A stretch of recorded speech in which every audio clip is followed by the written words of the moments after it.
నమస్కారం. Welcome to Suman TV. నేను గీతాంజలి. శ్రీమాత్రే నమః. అమ్మవారి అనుగ్రహం పొందడం అంత సులువైన విషయం కాదు అంటారు చాలామంది. మనలో చాలామందికి అమ్మ మమ్మల్ని అనుగ్రహిస్తే బాగుండు, ఏం చేయాలనే తపన ఉంటుంది. కానీ అందరికీ సాధ్యమయ్యే విషయమే కాదు, దానికి ప్రత్యేకంగా కొన్ని మార్గాలు ఉన్నాయి అని అంటున్నారు శ్రీ శ్రీ శ్రీ ఆదిత్య పరాశ్రీ స్వామివారు.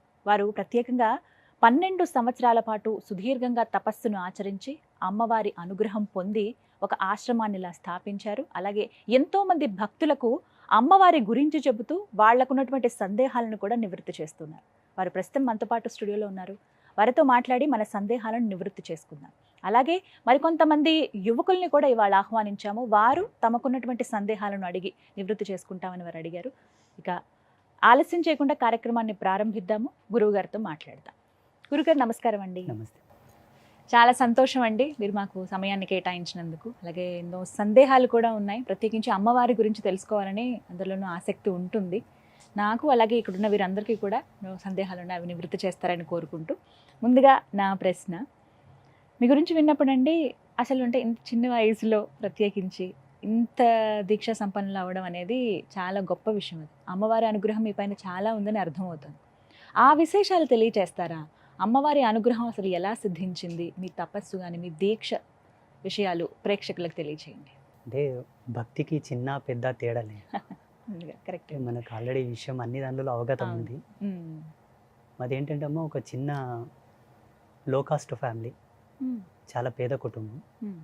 అందరిలాగా నేను కూడా రోజువారీ కూలీగా వెళ్ళేవాడిని మహారాష్ట్రలో, ముంబై.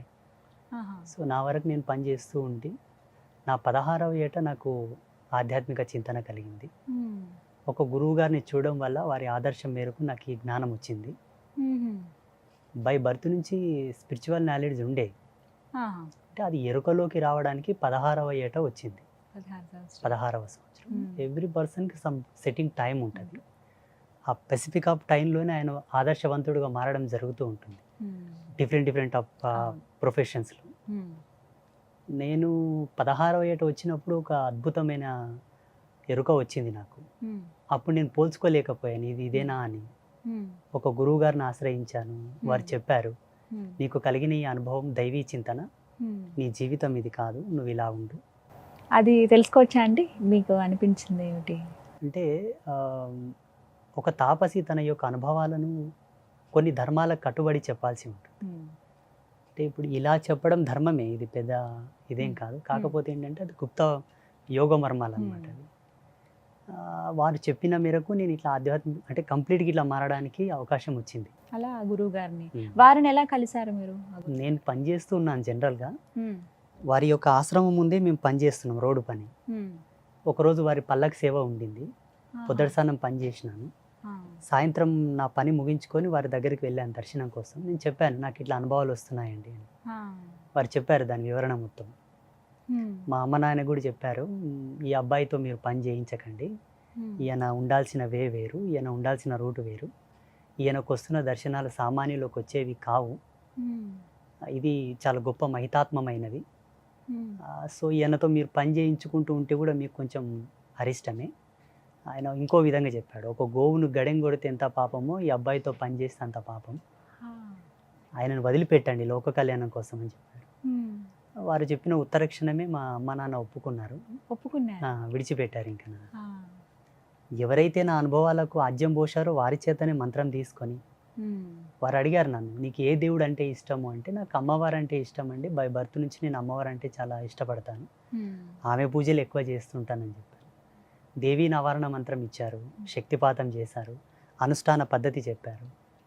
దీన్ని ఎలా వాడుకుంటే నువ్వు అంత గొప్పోడవు అవుతావని చెప్పారు వారు. వారు చెప్పిన జ్ఞానం ప్రకారంగానే ఇంతవరకు ఇవన్నీ కూడా 16వ ఏట. 16వ. ఆ తర్వాత అంటే పూర్తిగా దీక్ష తీసుకోవాలని, అలాగే తపస్సును ఆచరించాలని ఎందుకు అనిపించింది మీకు? ఎప్పుడు ఒక అతీతమైన ఆలోచన వచ్చింది నాకు. అంటే ఈ మానవ సమాజంలో ప్రతి ఒక్కరు ఉండాల్సిన ఈ జీవితానికి నేనెందుకు ఇలాగే ఉండాలి, ఈ జీవితంలాగే నేనెందుకు ఇలా ఉండాలి, అదొక వైరాగ్యంగా మారిపోయింది అప్పుడు నాకు. నేను అంటుంటే వారి దగ్గరికి వెళ్ళి, మా గురువు గారి దగ్గరికి వెళ్ళి, నాకెందుకో ఈ సంసారం మీద విరక్తి వస్తుందండి, తినబుద్ధి అంటే అన్నం కూడా తినబుద్ధి అవ్వట్లేదు, నీళ్లు తాగబుద్ధి అవ్వట్లేదు, వ్యావహారికంగా ఉండాల్సిన లక్షణాలు ఒక్కటి కూడా లేవు నా లోపల. ప్రతి ఆదివారం సెలవు ఇచ్చేవాళ్ళు మాకు ముంబైలో. అందరు సినిమాలకు పోదాందా అంటే నాకేమో బుక్కులు చదవడానికి ఇష్టం ఉంటుంది. అమ్మవారి బొమ్మలు వేయడం, అలాగే ధ్యానంలో కూర్చోవడం, పూజలు చేయడం, ఇవి ఎందుకు వస్తున్నాయి నాకు, ఎంతసేపు ఉన్నా ఇటే వస్తుంది నావే అని వారిని అడిగితే వారు చెప్పారనమాట, ఈ సంవత్సరం నీకు దైవీ చింతనతో మమైక్యమైనటువంటి యోగం సంభవించినది, నువ్వు వెళ్ళిపో అని చెప్పారు వారు నాకు. ఊరకే ఎక్కడ వెళ్ళిపోవాలండి, నాకు దిశానిర్దేశం లేదంటే ఆ మంత్రం ఇచ్చారు, అనుష్ఠాన పద్ధతి చెప్పారు, ఆ యోగ రహస్యాలు కొన్ని చెప్పారు వారు. వారు చెప్పిన జ్ఞానమే మహోధారంగా నేను స్వీకరించి ఇంతవరకు అదే అనుష్ఠానంలో కొనసాగుతూ ఉన్నాను. ఎన్ని సంవత్సరాలు అవుతుందండి? 2011 నుంచి 2008, 9, 10 వరకు ఒక అగామ్య గోచరంగా ఉన్నాను నేను. అప్పటి వరకే నా లోపల దైవీ కళలు ఉన్నాయి, తెలుసుకోలేకపోతున్నాను ఎందుకు ఇట్లా అవుతుంది నాకు, ఏంటి అందరు ఒకలాగా ఉన్నారు, నేను ఒకలాగున్నాను. ఇప్పుడు మా జీవితాలంటే ఎలా ఉంటాయంటే అమ్మ, పొద్దున్న లేసి స్నానాలు చేయరు, బొట్టు పెట్టుకోవడం కూడా తెలియదు. ఇప్పుడు కొంచెం మారారు లేండి, అప్పట్లో చాలా అంటే ఎలా అనాచారానికి దగ్గర ఉండేవాళ్ళు మా వాళ్ళందరూ. వాళ్ళందరూ అట్లా ఉంటే నేను ఎందుకు రోజు స్నానం చేయలే, 2 పూటల స్నానం చేయాలి అట్లా అనిపించేది నాకు. స్నానం చేయకపోతే అసలు ఉండబుద్ధి అవ్వకుండే. 2 పూటలు బ్రష్ చేయాలా, శుచిగా మంచి ఉతికిన బట్టలు కట్టుకోవాలా, ఒక పరివర్తన వైపు నడుస్తుండే నా అడుగులన్నీ. అట్లా 11వ ఏట వారు కలవడం, వారి చేత జ్ఞానం తీసుకోవడం, అక్కడ నుంచి ఒక ఆధ్యాత్మిక సామ్రాజ్యంలోకి వచ్చాను కంప్లీట్గా, పూర్తిగా. అప్పటి నుంచి ఆ ప్రయాణం అనేది. మీరు ఉండేది ఇవన్నీ ఎక్కడ స్వామి? ఇప్పుడు ఉండేది బిజ్వార గ్రామం, నారాయణపేట జిల్లా కొత్తగా అయింది. ఇంతకుముందు మహబూబ్ నగర్ ఉండే. అక్కడ అంటే ఆశ్రమాన్ని ఏర్పాటు చేశారని విన్నాం. మా గురువు గారు అన్నారు, నేను ఇక్కడనే ఉండి మీ పాదసేవ చేస్తూ నా జన్మని ఇక్కడనే వదిలివేస్తానండి అన్నాను. వారు అన్నారు, నువ్వు పుట్టిన ఊళ్ళోనే నువ్వు చేయాల్సినవి కొన్ని ఉన్నాయి, నువ్వు అక్కడి నుంచే జ్ఞాన ప్రచారం చేయాలా, నీ నుంచి ప్రపంచంలో కొన్ని అద్భుతాలు కూడా జరుగుతాయి అన్నారు. నేను అనుకున్నాను, నాకేం తెలుసు, నేనేం అద్భుతం చేస్తాను, కనీసమైన బ్యాక్గ్రౌండ్ కూడా లేదు, పెద్ద యోగాభ్యాసన మూలాలు కూడా నాకు తెలియవు. మీరు చదువుకున్నారండి? ఎంతవరకు చదువుకున్నారు? 5వ తరగతి చదివిన. పేద కుటుంబం, అప్పుడు చదువులు కూడా పెద్ద అవగాహన లేదు మా వాళ్ళకు. వయసు వచ్చిందంటే పని చేయాలి, 10 రూపాయలు తీసుకొచ్చి ఇవ్వాలంతే. అందరు అట్లే ఉన్నారు మా గ్రామంలో. వాళ్ళు అన్న తర్వాత దిక్కుతోచని పరిస్థితి, మీరు ఇక్కడ ఉండాల్సింది లేదు, నువ్వు వెళ్ళిపోవాలని చెప్పారు మా గురువు గారు. అప్పటికప్పుడే ఊరు వచ్చేసాను 2011లో. వచ్చేసరికి ఊళ్ళో అంతా ఒక విధమైన అగామ్య గోచరం. మా పాతింట్లోనే ఒక మూలలో అమ్మవారిని నిలబెట్టుకొని అమ్మవారి ముందు రోజు ధ్యానం చేయడం, ఆకలి అనిపిస్తే తినడం, ధూపు అనిపిస్తే నీళ్ళు తాగడం, లేకపోతే అలాగే ఉండిపోవడం కంటిన్యూస్గా. ఇంకా అట్లా గడుస్తూ ఎవరో ఒక భక్తుడు నా గురించి విన్నాడు, ఒక బాల సన్యాసి అనుష్ఠానంలో ఉన్నాడని విన్నాడు. ఆయన వచ్చి ఆశీర్వాదం తీసుకుంటే నేను బ్లెస్ చేశానంట, నాకైతే గుర్తుకు లేదు, ప్రామిస్. ఆయనకు సంవత్సరం తర్వాత మంచి జరిగిందని ఆయన వచ్చి ఒక 50 ఫీట్లు ఇట్లా చిన్న ఒక ఫ్లాట్ ఇప్పించాడు, ఆయననే స్థలం ఇప్పించాడు. అమ్మవారు అప్పటికే నాకు ధ్యానంలో చెప్తూ ఉండేది, సంసారికమైన కుటుంబంలో నన్ను పెట్టావు, ఇక్కడ నువ్వు చేసే తపస్సు చాలా ఉచ్చ స్థితికి వస్తున్నది, ఇక్కడి నుండి నన్ను తీసి బయట పెట్టు అని చెప్పేది, కొన్ని సిగ్నల్స్ ఇచ్చేవాడు. ఆ తల్లి నా ధ్యానంలో చెప్పిన 6 నెలలకి ఒక ఆయన వచ్చి నాకు స్థలం ఇప్పించడం, మళ్ళీ అమ్మవారిని పునః అక్కడ ప్రతిష్ఠ చేయడం 2011వ సంవత్సరంలో. అదొక అద్భుతం. మా గురువు గారు ఆనాడు ఆశీర్వదించింది 2011లో ఒక సాక్షాత్కారం అయింది. ప్రపంచంలోనే ఒక అద్భుతాన్ని నువ్వు ఆవిష్కరిస్తావన్నారు వారు. సాధువుల మహత్యం, ఋషుల వాక్కు సత్యమవుతుందని నేను ఎప్పుడో చదివాను. వారు అన్నది ఆ రోజు సత్యమైంది. ఏకకాలంలో కార్తీక శుద్ధ పౌర్ణమి రోజు ఒకే ముహూర్తంలో 52 రకాల మన్నులు తీసుకొని రావాలా, 7 జీవనదుల జలాలు తీసుకురావాలా. అదొక అద్భుతం, మానవ మాతృలు చేసేది కాదది, అసలు సాధ్యం కాదు. ఆత్మ సాక్షాత్కారం పొందిన తర్వాత జగన్మాత వారి దూతలను పంపించి వాటన్నిటిని తీసుకురావడం, 52 రకాల దివ్యమైన మృత్తికలను ఏకనాభి యందు త్రిమాతలను ప్రతిష్ఠించడం, యోగనాళి మీద, అది కూడా షడాధార ప్రతిష్ఠ. మీరు ఆగమశాస్త్ర పండితులను అడగండి, షడాధార ప్రతిష్ఠ ఎంత కష్టమో, నాటే జోక్ అది. మ్యాక్సిమం 18 మంది ఆచార్యులు కావాలి షడాధార ప్రతిష్ఠ చేయాలంటే. షడాధార ప్రతిష్ఠ జరిగిన దేవత లైవ్ గాడ్. మనం కాబట్టి అక్కడ ఉన్నట్టే 100% ఉన్నట్టు. అది శాస్త్రీయత. ఇప్పట్లో చేయట్లేదు చాలామంది. అలా చేసి 1 గంట 45 నిమిషాలు కనురెప్ప కొట్టకుండానే ప్రతిష్ఠ జరగాల. అమ్మవారిని ప్రతిష్ఠించిన తర్వాత సూర్యకిరణాలతో 10 అఖండ జ్యోతులు వెలిగించాల సన్ రైజ్ తోటి. 2011లో వెలిగించిన జ్యోతులు ఇప్పటి వరకు 10 అఖండ జ్యోతులు మన పీఠంలో లైవ్గా వెలుగుతూనే ఉన్నాయి. ఏ ఒక్క రోజు కూడా కొండెక్కలేదు. అంతటి అనుగ్రహం అమ్మవారిది. చూడొచ్చా అండి మేము? అందుకే మిమ్మల్ని మన ఆశ్రమానికి వచ్చి ఒకసారి తప్పకుండా వస్తాను. ముగ్గురమ్మలు ఒకే శరీరంలో ఉండడం అనేది లేదు ప్రపంచంలో. మ్యాక్సిమం మనకు ఆసేతు హిమాచల పర్యంతం మొత్తం మన సనాతన ధర్మం వ్యాప్తి చెందినంత వరకు శిలా విగ్రహాలు ప్రతిష్ఠ చేసినట్టున్నది, లోహ విగ్రహాలు ప్రతిష్ఠ చేసినట్టున్నది. మృత్తికా బంధనాకృతమైన దేవతలు లేరు. మృత్తికా లింగాలు ఉన్నాయి. పరశురాముడు, జమదగ్ని లాంటి ఋషులు స్థాపన చేసిన లింగాలు ఉన్నాయి. కానీ 52 రకాల మన్నులు ఒకే కాలంలో తీసుకురావడం, డిఫరెంట్ టైప్ ఆఫ్ మన్నులు అవి. 18 శక్తి పీఠాల దగ్గర నుంచి తీసుకురావాలి, 12 జ్యోతిర్లింగాల నుండి తీసుకురావాలి. ఉత్తరాభిముఖంగా ప్రయాణిస్తున్న నాగుపాము జాడల మన్ను, నెమలి గుడ్లు పెట్టిన స్థలం మన్ను, ఒకానొక దివ్య గడియలో ప్రసవించిన గోవు యొక్క స్థలము మన్ను, ఆగమశాస్త్ర పండితుల వాకిలి మన్ను, తులసి కోట దగ్గర మన్ను, 1000 సంవత్సరాలు ఉన్న మర్రి చెట్టు దగ్గర మన్ను, 250 సంవత్సరాలు ఉన్న రావి చెట్టు మన్ను. అన్ని విశేషాలు అంటే ఇవి నమ్మరు. ఎంత పెద్ద పండితోత్తముడైనా ఇట్స్ నాట్ ఇది నిజం కాదు. ఇది వాస్తవంగా ఇది నమ్మదగిన విషయం కాదు. కానీ జరిగింది, భగవతి సాక్షిగా జరిగింది. ఆవిడ చేయించుకుంది అంతే. నేను ఒక కర్తగా, ఒక దూతగా, నేను ఒక మనిషిగా చేయగలిగాను. ఇప్పుడు మన ఆశ్రమానికి వచ్చిన తర్వాత రోజు అమ్మవారికి వామభాగంలో కొత్త మన్ను రాలుతుంటది. ఇప్పటికి 2011 నుంచి ఇప్పటి వరకు రోజు కొంత మట్టి రాలుతుంటది. మేము ఏమనుకున్నామంటే మట్టి విగ్రహం కదా, చీమలు రాలుస్తాయి అనుకుంటుంటాం. అక్కడ చీమలు ఉండవు, ఏవి ఉండవు.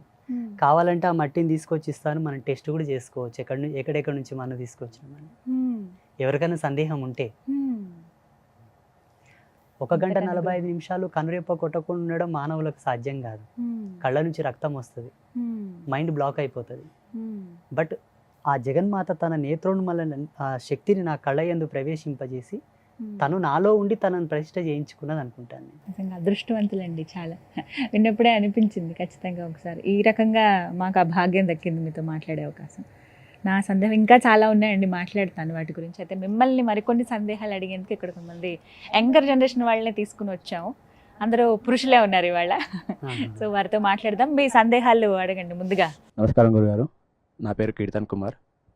నాకున్న సందేహం ఏంటంటే, మనకు పితృదోషాలు అనేవి ఉంటాయి కదా, వాటి శాపాలు మనకి వారసత్వంగా వస్తూ ఉంటాయి. అవి ఎలా వస్తాయి, వాటి నుంచి విముక్తి పొందడం ఎలా?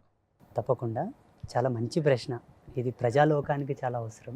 చాలామంది ఇప్పుడు ఈ సందిగ్ధంలో కొట్టుమిట్టాడుతున్నారు కూడా. జన్మ ఎత్తిన తర్వాత ప్రతి ఒక్కరికి తప్పకుండా పితృదోషాలు, పితృకర్మలు వస్తూ ఉంటాయి. ఎలా వస్తుంటాయంటే, ఆ చనిపోయిన పితృదేవతలు ఎవరైతే ఉన్నారో మన పితాపితరులు, వాళ్ళు ఘోషించి మరణిస్తే వస్తాయి. వాళ్ళ మరణ సమయం నందు ఏ అవస్థతో వాళ్ళు మరణించారో ఆ సందర్భాన్ని అనుసరించి ఆ దోషం మనకు ఉత్తరంగా ఆవరిస్తుంది. వాళ్ళు యథాతథంగా పుణ్యక్షేత్రాల్లో మరణించారనుకోండి, లేదంటే ఆరోగ్యకరమైన మరణమే అయిపోయిందనుకోండి, అవి మనకి ఎక్కువ పరిగణలోకి రావు. మరణించినటువంటి సమయము, ముహూర్తము, ఆ ధర్మాన్ని బట్టి మనకు ఆ దోషం వస్తుంటుంది. పితృదేవతల యొక్క దోషాలు మనకు ఉన్నాయని సిమ్టమ్స్ ఏంటంటే, ఎంత చేసినా కలిసి రాదు, ఎంత సుఖంగా ఉందామన్నా ఆ ఇంట్లో సుఖం ఉండదు, అశాంతి, ఏదో ఒక వంకతో అశాంతి, తరచుగా అనారోగ్య బారిన పడడం, చిన్న చిన్న క్రైసిస్ రావడం. ఆ సిమ్టమ్స్ ఏంటంటే తప్పకుండా వాళ్ళు ఘోషిస్తున్నారంటే దాని ప్రభావం మన మీద ఇన్ఫాక్ట్ అయిందని సూచన. ఇవి తీరాలంటే మనకు ఆచార్య ధర్మం ఉన్నది. పండితులను సంప్రదించవచ్చు, మాబోటి సాధువులను సంప్రదించవచ్చు. వాళ్ళు చెప్పిన రెమెడీస్ని కనుక సకాలంలో ఫాలో అవ్వగలిగితే తక్షణమే వాళ్ళు శాంతిస్తారు, మనకు శాంతి కలుగుతుంది. ఇలా ఎన్ని తరాల వరకు ఉంటుందండి మన పితృదోషాలు అంటే? కొన్ని ప్రబంధకాలను అనుసరించి కనుక జీవుడు మరణిస్తే 7 జనరేషన్స్ వరకు వస్తుంది. కొన్ని ప్రబంధకాలు కొన్ని ఉన్నాయి, నార్మల్గా మరణిస్తే 3 జనరేషన్స్. మరీ అంత సర్వసామాన్యం అనుకుంటే, ఇప్పుడు ఈయన ఉన్నాడు, ఆయన కళ్యాణం ఆడిన తర్వాత ఆయనకు సంతానం కాకన ముందే పితృశ్రాద్ధాలు గనక శాస్త్రోక్తిగా వారు నిర్వహించగలిగితే ఇది ముందుకు వెళ్ళిపోదు, ఇక్కడనే ఆగిపోతుంది. ఈ జనరేషన్స్ వరకే బ్రేక్ అయిపోతుంది, ముందుకు పోదు. వీళ్ళ నాన్న ఆచరించలేదు, ఈయన ఆచరించలేదు, ఈయన ఆచరించక పొందిన సంతానాన్ని కూడా అది పోతుంది, అది కూడా కలిసి ఇంకెక్కువ వెళ్తుంది. ఈ శేషంతో ఈ జీవకళలతో ఒక జీవుడికి జన్మనిచ్చాడు కాన అతడికి కూడా ఇది వెళ్ళిపోతుంది. అంటే మనకు ధర్మశాస్త్రాల్లో మన హిందూయిజంలో ఏం చెప్పారంటే ఎప్పటికప్పుడు పుణ్యకార్యాలు చెయ్యి. ఇన్ని పూజలు వ్రతాలు ఇన్ని ఎందుకు పెట్టారు మన వాళ్ళు అంటే ఎక్కడికక్కడ నువ్వు శుద్ధిగా ఉండాలి. ఏ క్షణం ఏం జరుగునో, ఏ నిమిషం ఏం జరుగునో, వెంట్రుక ప్రమాణం అంత శేషం కూడా నీ వెనక వెళ్ళకుండా, నీవు అంతర్ధానం చెందినా కూడా నీ వెనకాల ఏ పాతుకం ఏ కర్మ వెళ్ళకుండా, నీ నుండి వచ్చే సంతానానికి సంక్రమించకుండా ఎక్కడిదక్కైనా బ్రేక్ అవ్వడానికి ఇన్ని పూజలు వ్రతాలు శ్రాద్ధకర్మలు తర్పణాలు నదీ స్నానాలు పుణ్యక్షేత్రాలు పుణ్యతీర్థాలు ఇవి సరిపోవని మళ్ళీ కుంభమేళ పుష్కర స్నానాలు.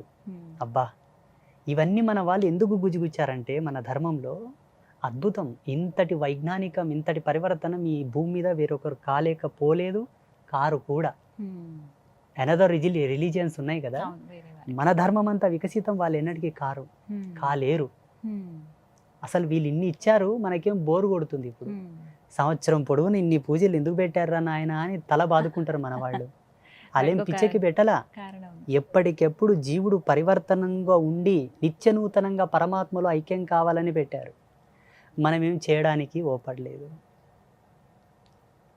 అర్థమవుతుందా? పితృకర్మలు శీఘ్రమే శాంతించాలంటే శ్రీ శ్రీ అంబాత్రయ క్షేత్రంలో గోపూజలు చాలా వైభవంగా జరుగుతాయి. మన పీఠంలో బయట గోపూజలు చేస్తారు. కొన్ని పితృకర్మలు హోమాలతో కానీ శ్రద్ధ తర్పణాలతో కానీ ఆచార్యుల యొక్క పూజలతో వెళ్ళిపోతుంటాయి, కొన్ని పోవు. జీవుడి యొక్క కర్మ అంత హెచ్చులో ఉండగా కూడా ఆయన మరణిస్తాడు కాబట్టి అది చాలా గట్టిగా మారుతుందన్నమాట. దానికి శ్రీపీఠంలో గోమాతకు చాలా చక్కటి తంతు చేసి పితృదేవతలను శాంతింపజేస్తాం. మా యూట్యూబ్ ఛానల్లో వీడియోలు కూడా ఉన్నాయి. గోదానం చేస్తారు, గోవుని దత్తత తీసుకుంటారు, గోవుకు సామాన్యంగా పూజలు చేసి కూడా పితృదేవతలను శాంతింపజేస్తుంటారు. That's very very very very wonderful puja. అది నా ధ్యానంతో నా తపస్సుతో నేనే శోధించాను. బయట ఎక్కడ ఆ పూజలు చేయాలా, నేను చాలా చూస్తున్నాను వింటున్నాను, శాస్త్రంలో కూడా రాయబడాల. మీరు మన యూట్యూబ్లో ఉంటాయి, కావాలంటే చూడొచ్చు గోపూజల గురించి. అలా చేస్తే పితృదేవతలు శీఘ్రమే శాంతిస్తారు. పితృకర్మల గురించి కూడా మాట్లాడితే కనుక కొంతమంది ఇలా కాశీ వెళ్ళినప్పుడు, ఇప్పుడు ఏదైనా కారణాల చేత మన ఇళ్ళ దగ్గర కుదరలేదనుకోండి, పుణ్యక్షేత్రాలకు వెళ్ళినప్పుడు అక్కడ వాళ్ళకి సమర్పిస్తూ ఉంటారు. అందులో భాగంగా ఏవి ముఖ్యమైనటువంటి ప్రదేశాలు, ఎక్కడెక్కడ పితృలు ఎవరైతే ఉంటారో పితృదేవతలు ఎవరైతే ఉంటారో వాళ్ళకి ఎక్కడ సమర్పించవచ్చు అనేవి ఏమైనా ప్రత్యేకంగా ఈ స్థలాలంటూ ఉన్నాయా? అన్నిటికన్నా సర్వశ్రేష్టమైంది కాశీ, రెండవది బద్రీనాథ్, మూడవది గోకర్ణం, నాలుగవది పిఠాపురం. ఇవి ప్రసిద్ధమైన క్షేత్రాలు.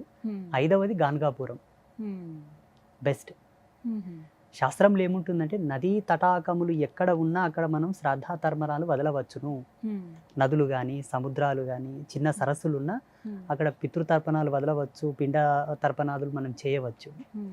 ప్రమాణంగా వెల్ రిజల్ట్ రావాలంటే ఈ ప్రదేశంలో ఇప్పుడు మీరు చెప్పినటువంటి పంచక్షేత్రాలు. అన్నిటికన్నా గొప్పదంటే కాశీ. ఈ జగతిలో అతి పురాతనమైన ప్రదేశం ఏదైనా ఉన్నది అంటే ఒక కాశీ నగరం మాత్రమే. కల్పాంత సమయంలో అన్ని ప్రదేశములు మునిగిపోతాయి, అన్నీ నాశనం అవుతాయి, కాశీ వెళ్ళదు.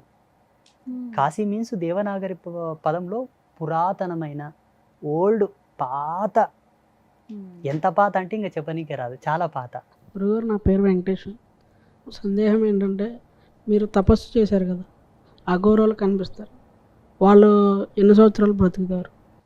అఘోరాల వాళ్ళ సత్యనిరతిని బట్టి, వాళ్ళ తపశ్శక్తిని బట్టి, వాళ్ళు ఎంచుకున్న యోగ మార్గాన్ని బట్టి కొందరు సుదీర్ఘమైన అన్వేషణలో సుదీర్ఘమైన సమాధిలో ఉంటారు, వాళ్ళు 1000 years ఉంటారు. కొందరు సెట్టింగ్ చేసుకుంటారు, ఇన్ని సంవత్సరాలు ఈశ్వరుని యందు ధ్యానంలో లయించవలే, తదుపరి పరమేశ్వరులు ఐక్యం కావాలి అని చెప్పేసి. ధ్యానంలో లయమయ్యేది వేరు, భగవంతునిలో లయమయ్యేది వేరు. సమాధి స్థితిలో ఉండేవాళ్లకు వాళ్ళ యొక్క నియమిత సమయాన్ని బట్టి వాళ్ళు డిసైడ్ చేసుకుంటారు, వాళ్ళ యొక్క అనుష్ఠాన పద్ధతి. వాళ్ళు కొందరు తొందరగానే విరక్తి చెందించుకుంటారు ఉత్తర జన్మం తీసుకోవడానికి, కొందరు సుదీర్ఘంగా అలాగనే ఉండిపోతారు. ఇప్పుడు హిమాలయాస్లో కొన్ని వేల సంవత్సరాలు ఉన్నటువంటి యోగులు ఉన్నారు, లెక్కకు రాదు. నేను 2 టైమ్స్ కుంభమేళ వెళ్ళినప్పుడు కనుక్కున్నాను. ఒక అతను 750 సంవత్సరాలని, ఒక అతను 250 సంవత్సరాలని.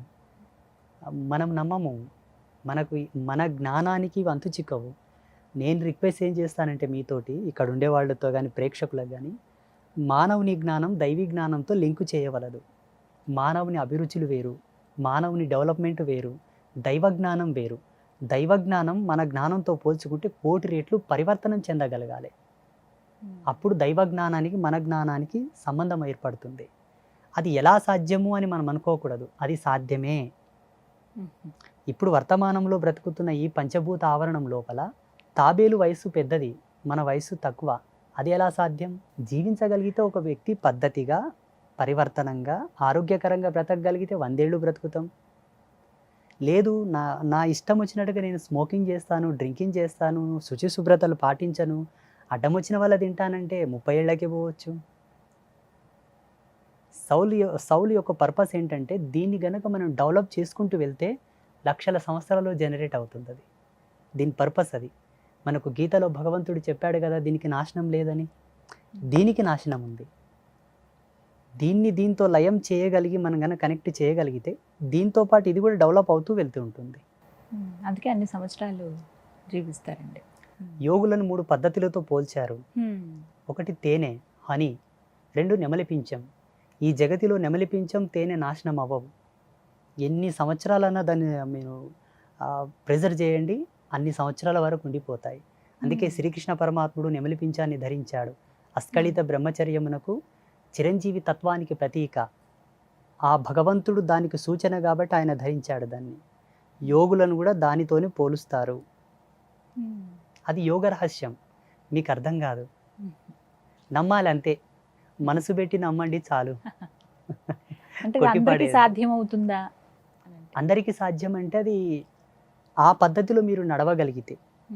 ఇప్పుడు ఎద్దుకు మెడ మీద కాడి పెట్టి పనులు చేయిస్తారు, గాడిదకు వీపు మీద బరుగు పెట్టి పనులు చేయించుకుంటుంటారు. దీని బలం దీనిది, దాని బలం దానిది. దాన్ని దీనిలా వాడకూడదు, దీన్ని దానిలా వాడకూడదు. మీరు మాలా జీవించగలిగితే ఓకే, మీరు కూడా సాధించగలరు. ఆ మార్గాలు అంటే ఏ విధంగా కొన్ని సూచించండి వారికి. దానికి దీక్షా నియమావళి ఉంటుంది, ఆచార ధర్మాలు ఉంటాయి, కొన్ని కట్టుబాట్లు ఉంటాయి. కొన్నింటిని వదులుకోవాలి, కొన్నింటికి అనుగుణంగా నడవాలి. అప్పుడు కానీ అది అలవరదు. కష్టం అంటారా? చాలా. ఈ ప్రపంచంలో ఇన్ని అద్భుతాలు జరగడానికి మూలం కష్టమే. కష్టం జరగకపోతే ఇన్ని అద్భుతాలు జరిగేవి కావు. సునాయాసంగా ఈ జగత్తులో ఏ అద్భుతం జరగల. ఒక అద్భుతం జరిగిందంటే దాని వెనకాల చాలా కష్టం ఉంటుంది. ఇది అద్భుతం అనుకుంటే దీని వెనకాల కష్టం కూడా ఉండాలి. ఈజీగా అయ్యేది ఉంటే ప్రపంచం అంతా అదే మార్గాన్ని ఎంచుకునేవాళ్ళు కదా. అది చాలా కష్టం. మనం ప్రతికుండగానే లైవ్లో గాడ్ని చూడలేము మాంసనేత్రముల ముద్దతో. ఇలా ఒక యోగిని ఆత్మ సాక్షాత్కార దృష్టితో మనం చూడగలిగితే హీఈస్ ద గాడ్. చూడగలగాలి, చూసే మనసు ఉంటే చాలు. గురుగారు, నా పేరు గోపాల్. నా సందేహం ఏంటంటే ఈ రోజుల్లో కోరిన కోరికలు తీరాలంటే ఏం చేయాలి? కోరిన కోరికలు తీరాలనుకుంటే ఆ వ్యక్తి కోరికకు అనుగుణంగా కష్టపడాలి. కోరిన కోరికలు భగవంతుడు తీర్చడానికి సంసిద్ధుడై ఉన్నా ధర్మమీమాంస సూత్రాన్ని భగవంతుడు కూడా చూస్తాడు. భగవంతునికి ఎప్పుడు కూడా పక్షపాతం ఉండదు. భగవంతుడు అతీతుడు అయినప్పటికీ ఈరోజు దేవాలయానికి వెళ్ళగానే ఫలానా ప్రదేశంలో ఒక దేవుడు కోరగానే అనుగ్రహిస్తున్నాడట అని ప్రచారం అయినెంబడే తండోపతండాలుగా జనాలు వెళ్తూ ఉంటారు. అది వాళ్ళ భక్తి, వాళ్ళ విఘ్నత. కానీ కోరిన వరాలు దేవుడు ఇస్తాడు అన్నది కొంతవరకు ఆలోచించాల్సిన విషయమే. ఎందుకంటే నువ్వు వెళ్ళి నీ యోగక్షేమాలు కోరుతావు, నువ్వంటే పడనివాడు వెళ్ళి నీ నాశనం కోరుతాడు. నీకు వరం ఇయ్యమంటివే, వాడికి వరం ఇయ్యమంటివే. భగవంతుడు అందుకే మానవుని జ్ఞానంతో మన యొక్క ఉప్పుకారం తిన్న పేయితోటి దేవుని జ్ఞానాన్ని జత చేయవలదు. భగవంతునికి ఒక క్లారిటీ ఉన్నది. కోరిన కోరికలు తీర్చుకోవడానికి సాధ్యమైనంత వరకు 199% మనమే కష్టపడాలి. అంటే ధర్మబద్ధంగా ఉన్నటువంటి ఏ కోరికైనా దేవుడు నెరవేరుస్తాడు అనే ఒక మాట ఉంటుంది. ధర్మబద్ధంగా మనం ఎంత జీవించినప్పటికీ అందులో కూడా ఒక అధర్మం ఉండి ఉంటుంది. ఎలాగంటారా, హిరణ్యకశపుడు ధర్మవంతంగా తపస్సు చేశాడా, అధర్మవంతంగా తపస్సు చేశాడా? ఆయనకది ధర్మమే. మరి భగవంతుడు వరం ఎందుకు ఇవ్వాలి? అతగాడికే ధర్మమే, కానీ ఆ ధర్మాన్ని అనుసరించి భగవంతుడు వరం ఇచ్చినప్పటికీ ఎంతమందికి అది ఇబ్బంది కలిగించింది అవుతుంది. ఇక్కడ ధర్మ మీమాంస సూత్రం మనకు అలవరదు, అది మనకు అవసరం లేదు. భగవంతుని మనం కోరవలసినది ఏమిటి అనగా, అయ్యా నీ అనుగ్రహం ఇవ్వు చాలా అనాలి. భగవంతుని అనుగ్రహం లోపల మనకి ఎన్నో అద్భుతాలు జరుగుతాయి.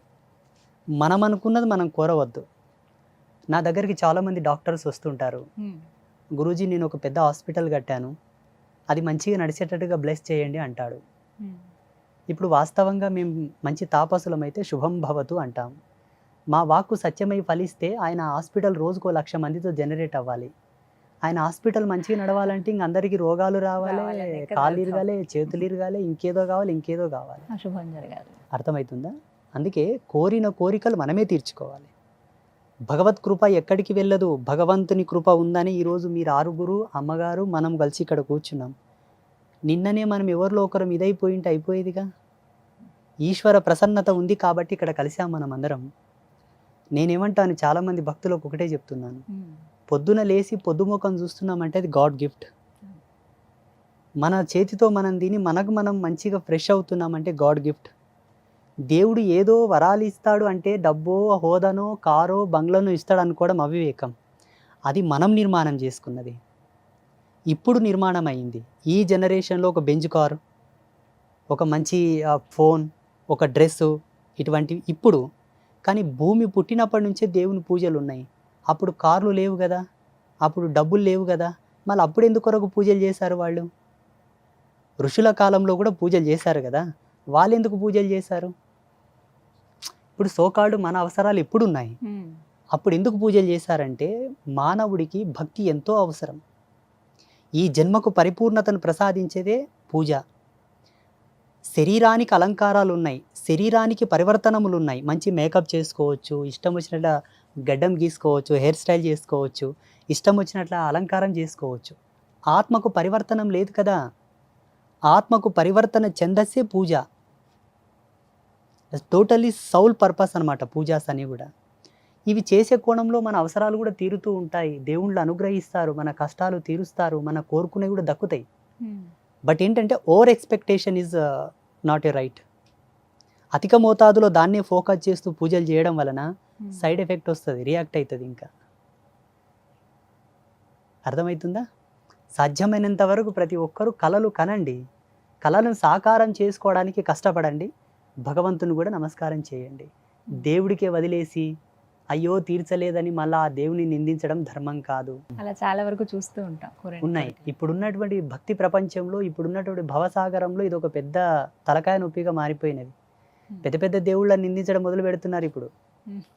మొన్న ఒక అతడు తిరుమలకు వెళ్ళి వచ్చాడంట, మన పీఠానికి వచ్చాడు. నేను కాలినడకగా వెళ్ళొచ్చాను గురూజీ, మరి నాకు బిజినెస్ డెవలప్ అవ్వట్లేదు, వాంటి ఏంటి అసలు ప్రాబ్లం ఏంటి? ఆ స్వామివారిలో ప్రాబ్లమా నా లోపల ప్రాబ్లమా అని అడుగుతున్నారు. అమ్మో. అంటే మనిషి యొక్క ఆలోచన ఎంత నెగిటివ్గా మారిపోతుంది అన్నది కూడా మనం ఆలోచన చేసుకోవాలి. ఇలా మారడానికి కారణం మాబోటి సాధువులు, ప్రవచనకర్తలు, మాబోటి గురువులు, సిద్ధాంతులు, పండితులు. వీళ్ళు వాళ్ళని అట్లా మోటివేట్ చేస్తున్నారు, వాళ్ళు అలా అట్రాక్ట్ అయిపోతున్నారు గాడ్తో. కానీ అది వాస్తవమైన పద్ధతి. అక్కడికి వెళ్ళినప్పుడు కోరిక నెరవేరకపోతే దైవం శక్తివంతం కాదు అని అలా ఇంకా ఫిక్స్ అయిపోతారు. వాళ్ళకి ఏం తెలుసు? అక్కడ డాక్టరు మాత్రలు ఇచ్చిన తర్వాత, ఔషధాలు ఇచ్చిన తర్వాత దాని నియమాలు చెప్తాడు. ఈ సమయానికి ఇది వేసుకో, తినకన్నా ముందు ఇది వేసుకో, తిన్న తర్వాత ఇది వేసుకో, ఆ నియమాలు చెప్తారు. భగవంతుని క్షేత్రానికి వెళ్ళిన తర్వాత ఆయన ఎలా దర్శించుకోవాలి, దర్శించుకున్న తర్వాత వరం ఎలా వస్తుంది అన్నదాన్ని కూడా మనకు సంసిద్ధమైనటువంటి వివరణలు ఉన్నాయి శాస్త్రంలో. అది కొంత చెప్పి ఇది చెప్పగలగాలి మాలాంటి. ఆ మాత్రం వెళ్ళి తిరిగి క్షేమంగా వచ్చాం, అదే ఆయన అనుగ్రహమేమో. ఎగ్జాక్ట్లీ, అలా అనుకోవాలి. 100%. ఈ జన్మ అమూల్యమైనది తల్లి. ఈ జన్మకు మనం ఏ వేళ కట్టలేము. ఇంతటి రంగురంగుల ప్రపంచంలో మనం ఉన్నాము, కుటుంబ ధర్మాలలో మనం కలిసి తిరుగుతున్నామంటే వాస్తవంగా అంటే నేను సన్యాసిని, మాకు ఏ ధర్మాలు లేవు, ఏ పాపకర్మలు లేవు, ఏమీ లేవు. ఒక రాజహంస ఎలాగో మేము అలాగే ఉంటాము. సో మీరందరూ చాలా అదృష్టవంతులు. అన్న, చెల్లెలు, అక్క, తమ్ముడు, తల్లి, కొడుకు, తండ్రి, ఈ భవబంధాలతో కలిసి తిరిగే వాళ్ళందరూ ధన్యులు అని చెప్తాను నా అనుభవం ప్రకారంగా. అది చాలు దేవుడు మనకిచ్చాడు. ఈ జన్మలో చాలా మందికి అన్నోళ్ళు లేరు, చెల్లెలు లేరు, అక్కలు లేరు. కన్నంక తల్లిదండ్రుల ముఖం కూడా చూసిన వాళ్ళు లేరు ఈ కాలంలో. అలా ఏక్ నిరంజన్ చూసుకుంటే. సినిమా చూడండి, ప్రభాస్కి ఉన్నారు అమ్మా నాన్న. కొన్ని లక్షల జీవితాలు ఉన్నాయి అట్లా. మనకు కొన్ని ఉన్నాయంటే అది మా అదృష్టంగా భావించాలి. ఈ మాత్రం నేను ఇప్పుడు ఒక జీవితం కార్లో లేని వాళ్ళు వచ్చాను, కూడా. ఒక కార్లో వచ్చాను, దాని వాల్యూ 30 లక్షలు ఇప్పుడు వచ్చిన కారు. నాకన్నా సీనియర్ స్వామీజీస్ ఉన్నారు ముసలోళ్ళు, వాళ్ళు బస్సులలో తిరుగుతుంటారు ఎక్కడైనా సభలు చేయాలంటే. తోపులాటలో, ట్రైన్లల్లో, ఆ ట్రాఫిక్లో. జగన్మాత నా యందు ఆ తల్లి అనుగ్రహింపబడి నాకు ఒక కారు ఎవరో ఒక భక్తుడు ఇప్పించాడు. నేనేం కొనలా, ట్రస్ట్కి ఇచ్చారు వాళ్ళు. దాని మీద నేను హ్యాపీగా తిరుగుతున్నానంటే నా అదృష్టం అని భావిస్తాను నేను. గురుగారు నమస్తే, నా పేరు సూర్య. నాదొక సందేశం. మనకు అమ్మవారి అనుగ్రహం కలవాలంటే ఇంట్లో ఏ విధంగా పూజలు చేయాలి? అమ్మవారి అనుగ్రహం అందరిపైన ఉన్నది, సమస్త దేవతలపైన. ఈ భూమండలం కన్నా మించిన శక్తివంతమైన లోకాలు చాలా ఉన్నాయి, భూమిని పోలిన భూములు కూడా చాలా ఉన్నాయి. అనంతకోటి బ్రహ్మాండాలలో అమ్మవారి యొక్క అనుగ్రహం ఉన్నది కాబట్టే ఇది సువిశాలంగా జనరేట్ అవుతుంది, డెవలప్ అవుతుంది ఇప్పటికీ కూడా. అది జగన్మాత యొక్క కృప. అమ్మ అనుగ్రహం ప్రత్యేకంగా మన పైన ఉండాలని కోరడం కూడా ధర్మం కాదు, ఆల్రెడీ ఉన్నది. మనం ఇంకా ప్రత్యేకమైన దృష్టిలో ఆ తల్లి అనుగ్రహం మనం కోరాలనుకుంటే చక్కగా అమ్మవారి ఫోటో పెట్టుకొని రోజు దీపం పెట్టి 2 అగరవత్తులు వెలిగించి పువ్వో పత్రో నివేదన చేసి జగన్మాతను నమస్కారం చేసుకొని మన పని మనం చేసుకోవాలి.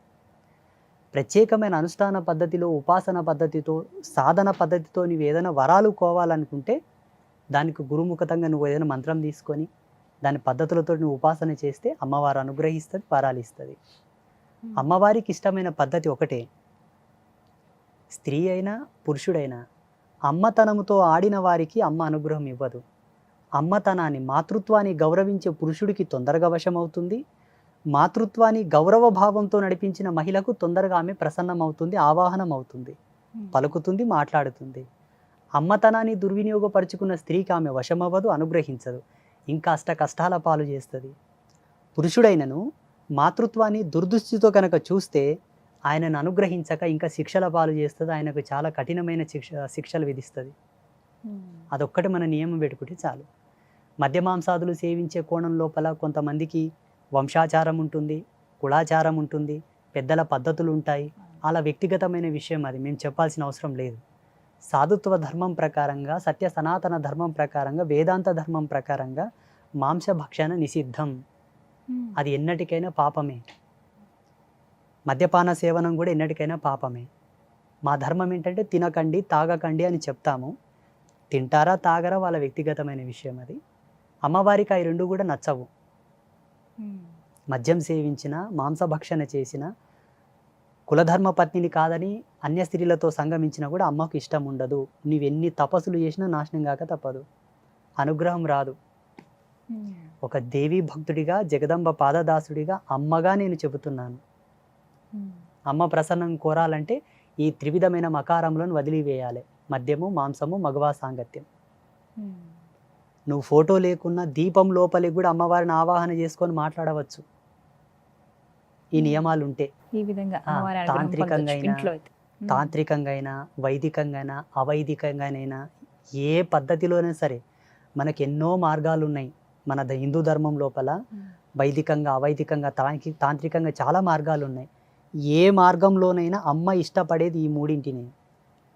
ఈ క్వాలిటీస్ ఎవరిలో ఉన్నాయో వాళ్ళ యొక్క భృకుటి యందు జగదంబ ప్రత్యక్షంగా కనిపిస్తుంది, వాళ్ళ జ్ఞాన నేత్రంలో. స్వామి, అంటే మీ దినచర్య అసలు ఎలా ఉంటుందండి? ఉదయం లేచిన దగ్గర నుంచి మీ ఆహార నియమాలు కానీ అసలు ఎలా ఉంటుంది? మేము పొద్దున్నే 3 గంటలకు లేస్తాం. అది 3 గంటలకి? ప్రతి ఒక్క యోగి ధర్మం అది. పొద్దు పొడవకన్నా ముందే నక్షత్రాలు ఉండగానే బ్రహ్మ గడియల్లో గంధర్వ వేళలో స్నానం చేసిన వాడే యోగి. అలాగే పడుకొని సూర్య భగవానుడు వచ్చి తనను లేపిన వాడు యోగి కాడు, భోగి. సాధు ధర్మంలో అది ప్రథమ నియమం. 3 గంటలకు లేచి 4 గంటల వరకు ఏకాంత ధ్యానం, 4 గంటలకు మళ్ళీ శుచి శుభ్రతలు చేసుకొని అమ్మవారి ఆరాధనలకు వెళ్ళడం, 6 గంటల వరకు అమ్మవారిని అంత సర్వశోభాయమానంగా అలంకరించి అమ్మవారికి సర్వ కంకర్యాలతో పూజలు అర్చనాదులు చేసి భక్తులకై అమ్మ దర్శనం వదిలిపెట్టడం. అక్కడి నుంచి ఎవరైనా భక్తులు వస్తే వాళ్ళతో మాట్లాడడం, వాళ్ళకు సందేహాలు చెప్పడం, వాళ్ళ కష్టకాలాలు వినడం, వాళ్ళకు వరాలు ఇవ్వడం, ఏదో మాకు తోచిన మంత్రమో తంత్రమో యంత్రమో ఇచ్చి ఇది ఉంచుకోండి బాగుంటారని చెప్పడం. ఇట్లా ఏదైనా ప్రోగ్రామ్స్, మీటింగ్లు, పూజలు ఎవరైనా ఇళ్ళకి పిలిస్తే వెళ్ళడం, వాళ్ళకి ఆశీర్వాదం చేయడం, ఏమన్నా పెద్ద పెద్ద సాధు సంతుల సమ్మేళనాలు అవుతుంటాయి, అటువంటి ప్రోగ్రామ్స్కి వెళ్ళడం. మొన్ననే దుబాయ్ కూడా వెళ్ళొచ్చాను. సంతోషం. అది జగన్మాత కృప. అక్కడ వాళ్ళు నన్ను పిలిపించారు, నేను వెళ్ళాను. అట్లా ఈ విధంగా ఉంటుంది. మా ఆహార విహారాలు ఎలా ఉంటాయంటే, ప్రతి యోగికిను ప్రతి సన్యాసికిను 3 ప్రధానమైన నియమాలు ఉంటాయి. ఏకభుక్తం, ఏకవస్త్రధారణం, ఏకశయన గతి. కంచం పొత్తు మంచం పొత్తు ఉండకూడదు మాకు. అంతా ఒకటే. ఆహారం అంటే ఏం ఏకభుక్తం, సాత్విక ఆహారమే, స్వల్ప ఆహారం అంత కొంత. ఓ కుంభాలు తినడం అంటే అది భోగత్వం అవుతుంది. ఈ శరీర ధర్మాన్ని అనుసరించి తినడం కానీ, లేకపోతే అది కూడా అవసరం లేదు మాకు. దీనికి ఒక రిజర్వేషన్ ఉంది. ఈ శరీర నిర్మాణానికి ఒక ధర్మం ఉన్నది. మా తల్లిదండ్రులు ఇద్దరు ఈ శరీరాన్ని నాకు ఇచ్చారు. దీన్ని నడిపిస్తున్నది పంచభూతాలు. ఈ శరీరం భూమి యొక్క ఆవరణంలో నడుస్తున్నది కాబట్టి అంత తినాలని ఒక ధర్మం, అంతే. ఆకలి కూడా మాకు పెద్ద ఏం ఇబ్బంది లేదు. పేరు మురళీకృష్ణ. నాకు సందేహం ఏంటంటే, చాలామంది అదే పాపాలు చేస్తే నరకానికి వెళ్తారు, పుణ్యాలు చేస్తే స్వర్గానికి వెళ్తారు అంటారు. నిజంగా ఇది జరుగుతుందా? ఒక పర్సన్ పాపాలు చేసినందుకు తను ఎన్ని జనరేషన్స్ వరకు అనుభవిస్తారు? ఇంతకుముందు మనం చెప్పుకున్నట్లనే పాపం యొక్క తీవ్రత బట్టి పీరియడ్ టైం పెరుగుతూ ఉంటుంది. అయితే ఇక్కడ పాపం చేసినోడు నరకానికి, పుణ్యం చేసినోళ్ళు స్వర్గానికి వెళ్తుంటారా లేదా అన్న కన్ఫ్యూజన్ అవసరం లేదు. It's a clear. భూమి ఆవిర్భావం చెంది మానవునికి విజ్ఞానం వికసితమైనప్పటి నుండి, శాస్త్ర సిద్ధాంత లిఖితమైనప్పటి నుంచి చెబుతూనే వచ్చారు, తప్పు చేయకండప్ప శిక్షల పాలవుతారు, నరకం కోతారని. ఇప్పుడు మీకు అది క్లియర్గా అర్థం కావాలంటే, మంచిగా ర్యాంకు తెచ్చుకొని మంచిగా మార్క్స్ వచ్చిన వానికి ఒక మంచి కాలేజీ లోపల సీట్ ఇస్తారు. ఆ కొరతో చిన్నగా మార్కులు వచ్చిన వానికి ఇయ్యరు. ఎందుకు ఇయ్యరు? తక్కువ వస్తాయి కాబట్టి, మార్కులు తక్కువ వచ్చాయి కాబట్టి. అది జీవధర్మ సిద్ధాంతాన్ని అనుసరించి నువ్వు జీవించలేదు కాబట్టి, నీ ధర్మ నిడివిని అనుసరించి నువ్వు ఎక్కడికి వెళ్ళాలో అక్కడనే వెళ్ళాలి. జీవధర్మ సిద్ధాంతాన్ని అనుసరించి బ్రతికి ఉత్తమ స్థితిలో నువ్వు నడిచావు కాన నువ్వు ఎక్కడికి వెళ్ళాలో అక్కడికి వెళ్ళాలి. అది ఈ టైం సిస్టమ్ డిసైడ్ చేస్తుంది. కాలధర్మ సిద్ధాంతం, ఈ కాలానికి ఒక సిస్టమ్ ఉంటుంది, ఒక రూల్ ఆఫ్, ఆ రూల్ మెయింటైన్ చేస్తుంది దీని అంతని కూడా. సో ఇక్కడ ఏంటంటే, ప్రతి జీవుడు కూడా ధర్మానికి తల వంచి ధర్మానికి అనుగుణంగా బ్రతకగలిగితే నరకం అనేది భూలోకానికి పరిచయం అవ్వదు. ఇక్కడ అది మనకు రాదు కూడా. నడవలేదు కాబట్టి నరకం మనకు పరిచయం అయింది ఇప్పుడు. ఉదాహరణకి, ఏ హత్యలు, ఏ నేరాలు, ఏ దొంగతనాలు చేయకుంటే జైలుతో ఆయనకి ఏ సంబంధం లేదు. ఒక వ్యక్తి జైలుకి వెళ్ళాడు అంటే తప్పు చేయడం వల్లనే వెళ్ళాడు కదా. తప్పు చేయకపోతే జైలుకి ఆయనకు సంబంధమే లేదు కదా. చక్కగా ఇంట్లోనే జీవించవచ్చు, భార్య పిల్లలతో ఆరోగ్యంగా మంచిగా. అలాగే జీవుడు తప్పు చేశాడనే నరకానికి వెళ్తున్నాడు, చేయకపోతే పోడు కదా. ఒకవేళ తనకి ఈ శరీరం ఉన్నంత వరకు శరీరం మీద భయంకరమైన పాపాలు చేశాడు అనుకోండి, 7 జన్మల వరకు ఎంటాడుతుంది ఆ పాపం, వదిలిపెట్టదు. ఎన్ని పూజలు చేసినా వదిలిపెట్టదు. చాలామంది అంటూ ఉంటారు, అదే ఈ జన్మలు చేసిన ఇదే జన్మలో తాకితే పాపాలు ఉంటారు, అది నిజం అంటారా? 100%. ఆ పాపం యొక్క ఉన్నతిని, ఆ స్థితిని బట్టి అవి తగులుతూ ఉంటాయి. అన్ని పాపాలు ఇదే జన్మలో అనుభవించాలని లేదు, అన్ని పాపాలు వేరే జన్మలో కూడా జనరేట్ అవుతాయని లేదు. అది పాపం యొక్క తీవ్రత, ఆ స్థితిని బట్టి. చూడండి, గోహత్య, బ్రాహ్మణ హత్య, సాధు హత్య మహాపాపం, ఎన్ని జన్మలకైనా అవి తీరవు. అట్ ద సేమ్ గో నింద, బ్రాహ్మణ నింద, సాధువు నింద, కన్న తల్లి నింద, తోబుట్టు అయిన చెల్లెలి నింద, ఈ 5 మందిని నిందించడం, తూలనాడడం, వ్యంగ్యంగా మాట్లాడడం, దురుసుగా ప్రవర్తించడం, వాళ్ళను కొట్టినా తిట్టినా, ఏ వంకగా వాళ్ళతో అసభ్యకరంగా ప్రవర్తించినా అది ఈ జన్మలోనే తగులుతుంది. ఇవి ప్రమాణాలు. దైవనింద చేసిన, శివభక్తులను, విష్ణు భక్తులను అవమానించినా కూడా వాళ్ళ పాటికి వాళ్ళు భక్తులు అయింటారండి. మీకేం పని వాళ్ళని నిందించడం, వాళ్ళని హేయంగా మాట్లాడడం, నింద చేయడం, అవి ఈ జన్మలోనే అనుభవించాలి. మరికొన్ని పాపాలు ఎలా ఉంటాయంటే, ఈ జన్మకు ఈ స్థితికి ఆవరణం కాక ఉత్తర జన్మకు అవి బాగా నిలబడి ఉంటాయి, నోరు తెచ్చుకొని నిలబడి ఉంటాయి, పట్టుకోవడానికి రెడీగా ఉంటాయి. ఉత్తర జన్మ అంటే, now you are the bachelor. పెళ్ళయిందా? ఓకే, సారీ, పెళ్ళి కాలేదు, తెలుసో తెలియక అన్నాను. ఓకే, ఈ జన్మతో ఈ బాడీ ఆఫ్ స్ట్రక్చర్ తోటి నువ్వు ఏదైనా పాపం చేసావు అనుకోండి, ఆ ఆరా అంతా నీ పైన ఉంటుంది, ఆ జీవకళ. ఈ కళతో నువ్వు పిల్లల్ని కన్నావు అనుకోండి, నీ యొక్క శేషము నీ భార్య గర్భమునందు ప్రవేశించి బయటకు వస్తా చూసావా, అది అక్కడి నుంచి కూడా ఆ పాప అంకురం వస్తూ ఉంటుందన్నమాట. 100%. ఇంతో అంతో నువ్వు చేసింది డిపాజిట్ అవుతుంది నీ పిల్లలకు, బ్యాంక్ బ్యాలెన్స్ డిపాజిట్ అయినట్టు. అందుకేనండి మన సనాతన ధర్మంలో క్లియర్ కట్ ఒకటే ఉన్నది, ఎక్కడ పుష్కరాలు వచ్చినాయంటే వెళ్ళి స్నానం చేయండి, ఏ నదికి పుష్కరాలు వచ్చినాయంటే వెళ్ళి స్నానం చేయండి, ఎక్కడ ఒక మహాయాగం జరుగుతుందంటే వెళ్ళి దర్శనం చేసుకోండి, ఎక్కడ సమీపంలో పుణ్యక్షేత్రం ఉందంటే వెళ్ళి దర్శనం చేసుకోండి, ఒక పుణ్యతీర్థంపు ప్రవహిస్తున్నది అంటే వెళ్ళి స్నానం చేయండి. ఇవన్నీ కూడా జన్మ ఉత్థాన పదమునకు సోపాన మార్గాలు. ఋషులు ఎంత కష్టపడి ఎంత దర్శనాలు తీసుకొని మన కోసం పెట్టారో అన్నీ చేసి పెట్టారు, కానీ అనుభవించడానికే మనకు చేతనవట్ల. మళ్ళీ పాపాలు, దోషాలు, కర్మలు అన్నీ ఉన్నాయి మనకు. అంటే అవి సందర్శనం చేత మనం చేసినటువంటి పాపాలు పోతాయండి? 100%. ఇప్పుడు ఒక వస్తువును రోడ్డు మీద పాడేస్తే దుమ్ము ధూళి ఆవరిస్తుంది, దాన్ని కిచెన్లోకి తెచ్చి కడిగితే పోదంటారా? పోతుంది కదా. ప్రాణం లేని వస్తువే శుద్ధి అయ్యేటప్పుడు ఇన్ని జీవకళలతో నిర్మాణమైన ఈ దేహము, అందున్న భగవంతుడు, అతని కేంద్రకంగా నడిచే ఉచ్ఛ్వాస నిశ్వాసలు, ఇంతటి కుండలిని ప్రాయోపవేశము ఎలా శుద్ధి కాదు చెప్పండి? అవుతుందా కదా? 100%. మనం చేసుకోవట్లా, అనుభవించడంలా. ఎన్ని ఇచ్చారు మనకు వేద విజ్ఞానం లోపల భారతీయ ఋషులు. అబ్బా ఈ ఈ ఈ సృష్టి అంతా ఇట్లే అంతమై మళ్ళా పునరుత్థానమైన కూడా ఇంతటి అద్భుతాలు జరుగుతాయో జరగవో. స్వామి, చాలా అంటే ఒక్కొక్కసారి ఆ దేవి దేవతల అనుగ్రహం అనేది ఎన్నో రకాలుగా అనుకుంటుంది. మీకు కలిగినటువంటి నిదర్శనాలు మాకేమైనా కొన్ని వివరిస్తారా? ఏ విధంగా అమ్మవారు మీతో పలికారు? యోగి యొక్క తన దర్శనాలను, తన యొక్క అనుభవాలను మీరు ఇంతవరకు వేరే గురువుల యొక్క అనుభవాలు విని ఉంటారు, అట్ ద సేమ్ అలాగే నన్ను అడుగుతున్నారు. ఇవి గుప్త రహస్యాలు. అంటే ఇట్లా కెమెరాల ముందు చెప్పడం అంత సమంజసం కాదు. ఇలా చెప్పడం అనే కోణం ఎలా ఉంటుందంటే, అనేక మంది దీన్ని చూస్తారు, వాళ్ళు ఏ అవస్థలు ఉండి చూస్తారో. కొంతమంది టాయిలెట్లో ఉండి కూడా యూట్యూబ్ చూసేవాళ్ళు ఉంటారు. వాళ్ళకి ఎటు ఏం చూడాలో కూడా తెలియదు కదా. అయ్యో స్వామీజీ ఏదో చెప్తున్నాడే క్లిక్ చేసి అక్కడ వింటుండే వాళ్ళు ఉంటారు. కొందరు పడక గదిలో వినేవాళ్ళు ఉంటారు. ఆయన ఏ స్థితిలో ఉన్నాడో ఆయనకు సంబంధం లేదు, ఏదో బోర్ కొట్టియో పని లేకనో వింటూ ఉంటాడు.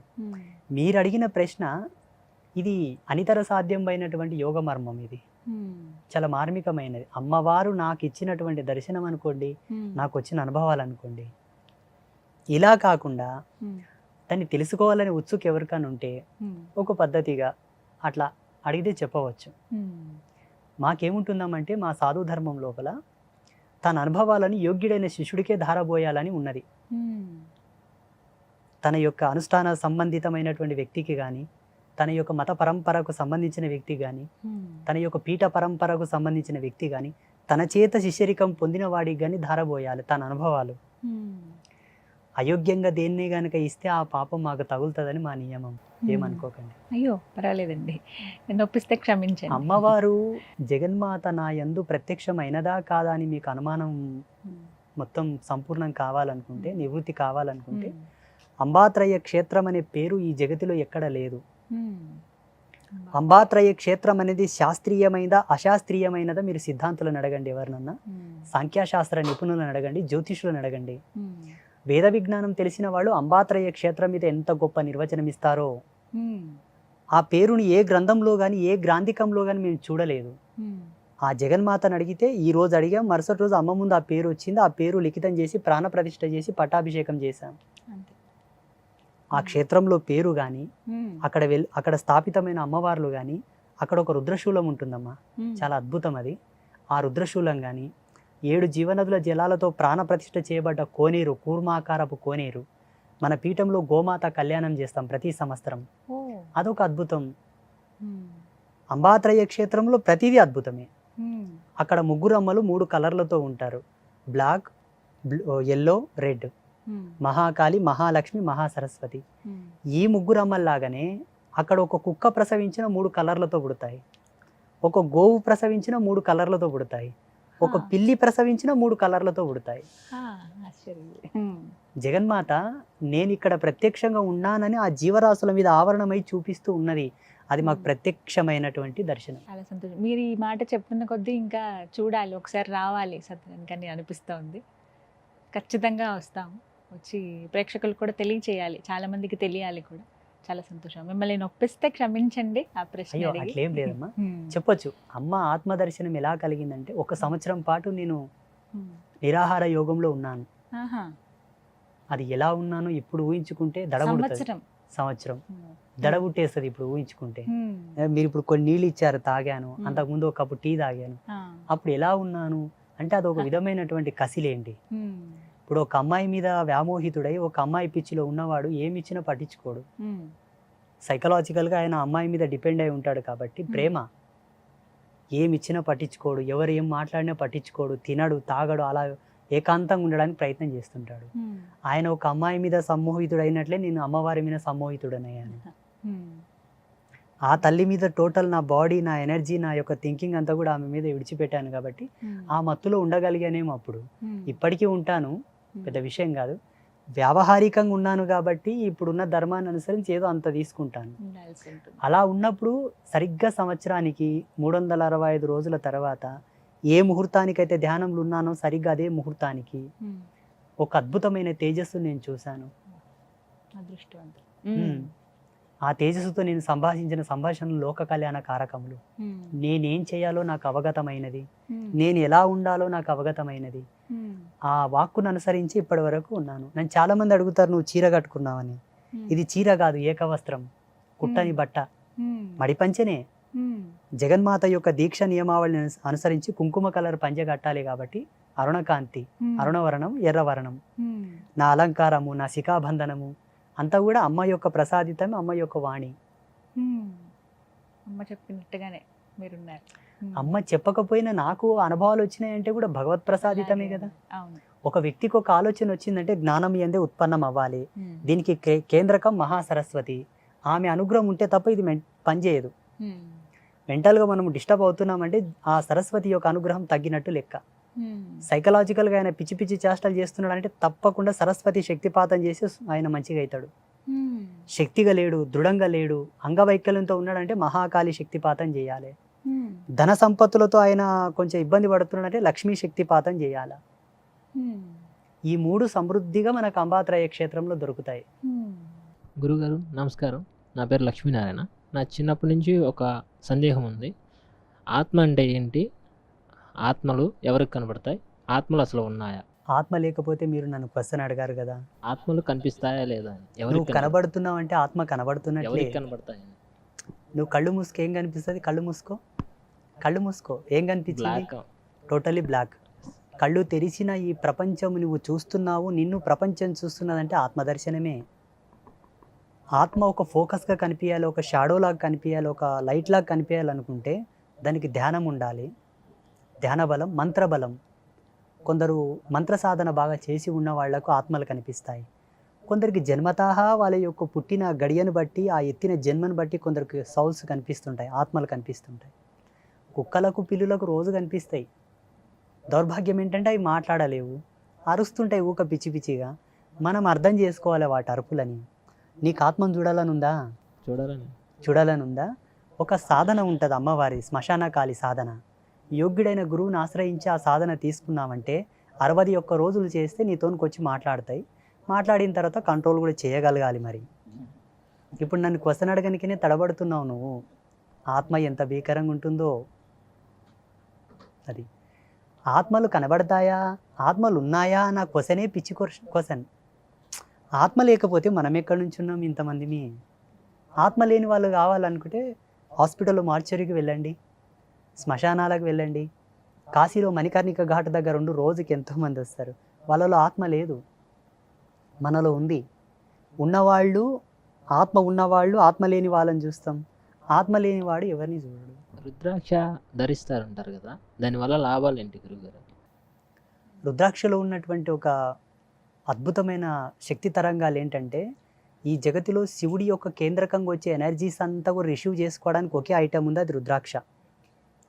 శివుని తరపు నుంచి అంటే శివుడు ఉండే పొజిషన్ ఏదైతే ఉందో, కైలాసం అంటాం కదా, శివ చైతన్య తరంగాలను రిసీవ్ చేసుకునేటటువంటి కెపాసిటీ ఒక రుద్రాక్షలోనే ఉన్నది. శివతత్వం దేనికి ఉపయోగపడునో తెలుసునా? ఆత్మ సంరక్షణ, నీ యొక్క సౌల్ యొక్క సెక్యూరిటీ అండ్ సేఫ్టీ.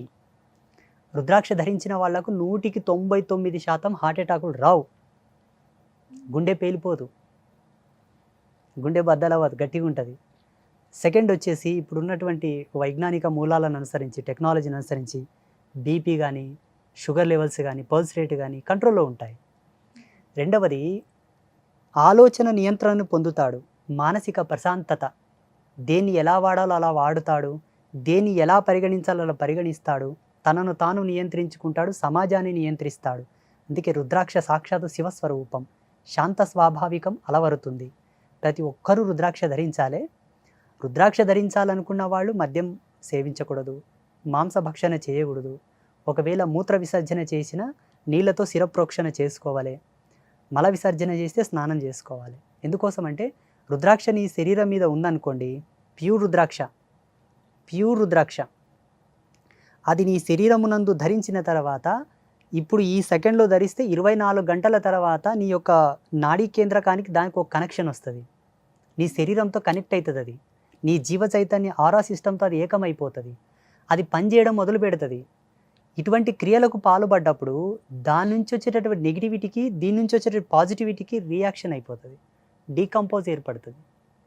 ఇటు మంచి జరగక అటు చెడు జరగక అగామ్య గోచరం అయిపోతుంది ఈ జన్మ. అందుకే ఇది ధరించిన వంటి ఇది తినకు, ఇది తాగకు, ఇలా ఉన్నప్పుడు ఇలా ఉండు.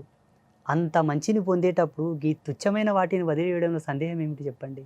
అయితే స్వామి కొంతమంది ఏం చేస్తారంటే మెడలోకి చేయించుకున్నారనుకోండి, చైన్ లాగాను, అంటే ఒక లాకెట్ లాగా చేయించుకున్నప్పుడు ఆహారం నాన్ వెజ్ తినేటప్పుడు కావచ్చు, ఇలా అంటే వాష్రూమ్స్ వెళ్ళేటప్పుడు కావచ్చు, అప్పుడు తీసివేస్తారు, మళ్ళీ శుభ్రత మళ్ళీ వేసుకుంటారు. అలా చేయొచ్చా అసలు? ఒకసారి రుద్రాక్ష వేసుకున్న తర్వాత తీయటం, మళ్ళీ వేసుకోవటం అలాంటివి? తీయడం శాస్త్ర ప్రమాణం కూడా రుద్రాక్ష తీయడం అనేది ఉన్నది. రాత్రి పడక గదిలో భార్యతో సంభోగ ధర్మంలో ఉన్నప్పుడు రుద్రాక్ష తీసి పెట్టాలని ఉన్నది, వాష్రూమ్కి వెళ్ళేటప్పుడు తీసి పెట్టాలని ఉన్నది, ఈ 2 సందర్భాల్లోనే. మూడవది శ్మశాన వాటికకి వెళ్ళేటప్పుడు తీయాలని ఉన్నది. తక్కిన సమయాల్లో యజ్ఞోపవీతము కానీ, రుద్రాక్ష కానీ, పవిత్రమైన మంత్రపూరితమైన మాలలు, ఇప్పుడు ఈ గవ్వలు నాకు కంఠహారములు, ఈ గవ్వలు ఎప్పుడు నేను తీయను, ఉపమాలలు తీస్తూ ఉంటాను. ఇది నా కంఠహారం, ఇందులో నా మంత్రానుష్ఠాన శక్తి ఉన్నది, సాంప్రదాయకమైన నా పీఠ పరంపరను అనుసరించిన మాల, మంత్రమహీమాల, దీన్ని తీయను. అన్య సమయమునందు నాన్ వెజ్ తింటాడు తీస్తా, తర్వాత కేసుకుంటా అంటే ఇది ఆడంబరం అవుతుంది, ఆటవికం అవుతుంది, కానీ సాంప్రదాయకం కాదు. నువ్వు ఆ పూటకు తీసి మళ్ళీ వేసుకున్నప్పుడు తిన్నది ఎక్కడ ఉంటుంది? కడుపులోనే ఉంటుంది కదా. దాని అవశేషాలు ఎక్కడ ముడతాయి? నాడుల్లోనే ముడతాయి కదా. దాని నుంచి వచ్చేటటువంటి ఎనర్జీస్ ఎక్కడ రిలీజ్ అవుతాయి? మనకు ప్రతి సెకండ్కి, ప్రతి నిమిషానికి శరీరం నుంచి ఎంతో అంతర్భూతమైనటువంటి వాయువు విచ్ఛేదనలు జరుగుతూ ఉంటాయి. ఈ రోమాల పోటీ మన కంటికి కనిపించే దౌర్భాగ్యం. ఈ ఏసీ ఆఫ్ చేస్తే చెమట వస్తుంది చూడు, అప్పుడు కనిపిస్తుంది మనకి ఇక్కడ నుంచి ఏదో వస్తుందని, ప్రవాహకం ఉందని.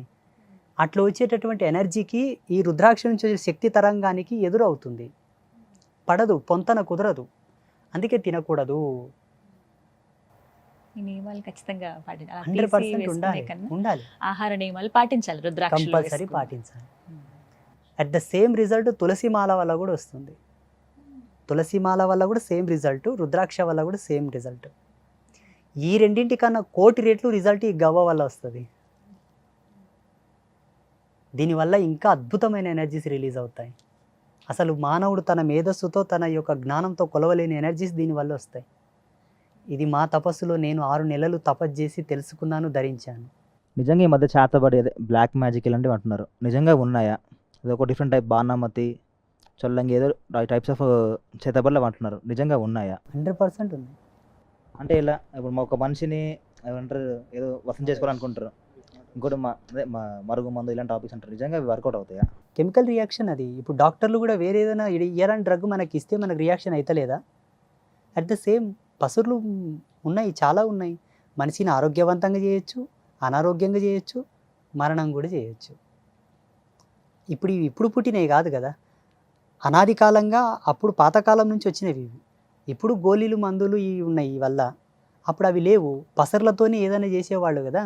అప్పుడు మరుగు మందులు, మరల మందులు అప్పటి ఉంటున్నాయి. ఇవి చేతబడులు అంటారా? చేతబడులు ఉన్నాయి, అవి పనిచేస్తాయి, చేసేవాళ్ళు కూడా ఉన్నారు, చేయవచ్చు, చేయించవచ్చు, అనేక రకాలుగా. లేవు అనడానికి ఆప్షన్ ఏముంది చెప్పు? చేతబడులు లేవు అనడానికి ఆప్షన్ ఏముంది చెప్పు? ఉంది అనడానికి 1,000,000 ప్రమాణాలు చూపిస్తాను నేను, నేనే సాక్ష్యం దానికి. యాజ్ ఏ సన్యాసిగా, ఒక స్పిరిచువల్ గురువుగా మేము మంచిని ఎంత శోధిస్తామో చెడును కూడా అంతే శోధించాలి. డాక్టర్ కావాలంటే ఫస్ట్ వైద్యం తెలవాలి, వైద్యం తెలవాలంటే ఔషధం తెలవాలి, ఔషధం తెలియాలంటే ధైర్యం తెలియాలి, ధైర్యం తెలియాలంటే ఆయన అన్నిటికీ దూరంగా ఉండాలి. అర్థమవుతుందా? కోసేటప్పుడు ఇది బాడీ కదా ఎట్లా కోత అనుకుంటే ఆయన డాక్టర్ కాడు కదా. నేను సన్యాస ధర్మంలో రాకన్నా ముందే ఎన్నో శాస్త్రాలను శోధించాను నేను. ఎన్ని తంత్రశాస్త్రాలు లేవు మనకు, ఎన్నో ఉన్నాయి. సిద్ధనాగార్జున తంత్రంలో చాలా క్లియర్గా ఉన్నది. ఈజీగా చేయొచ్చు, చేతబడి, పెద్ద కష్టమేం కాదు. కానీ అది చెడు కదండి, ఇంకొకరు అవతలోనికి చెడు ఆశించడం అనేది ఎంత ఇప్పుడు అమ్మ నేను ఒక మాట చెప్తాను. నీకు రుచిగా కావాలని చెప్పేసి ఒక కేజీ చికెన్ తెచ్చుకుంటావు, దాన్ని కోసేవాడికి డబ్బు కావాలి. కోస్తున్న కోడి యొక్క ప్రాణం నీకు అర్థం కాదు, ఆయనకు అర్థం కాదు. ఆయనకు డబ్బు అవసరం, నీకు చికెన్ అవసరం. అది వ్యక్తిగతమైన స్వార్థం. ఈనాడు పుల్వామా దాడి చేసి అంతమంది సైనికులను చంపేశారు. వాళ్ళకేమొస్తుంది?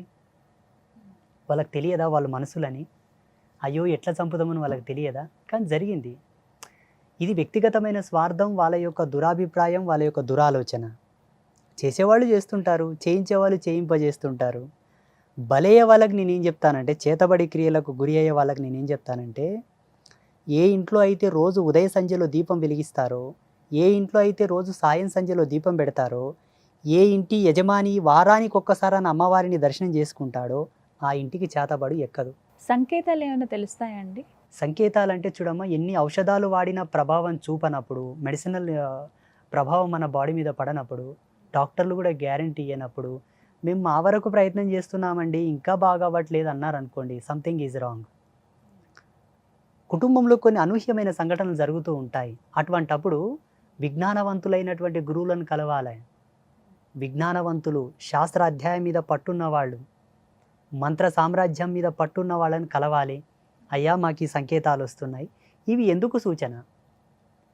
ఈయన అడిగినట్లు పితృదోషాల, ఆయన అడిగినట్టు చేతబడుల, ఇంకొక అతను అడిగినట్టు పెద్దలు చేసిన పాపకర్మముల, తను చేసుకున్న పాపకర్మముల. జ్ఞానవంతుడైన వాడు, మంచి నిష్ణాతుడు దాన్ని విశ్లేషిస్తాడు, జాతక పరిశీలన చేసి ఇది ఇందు మూలంగా వస్తున్నది, నువ్వు ఇలా ఉండు, అంతే, తీరిపోతుంది.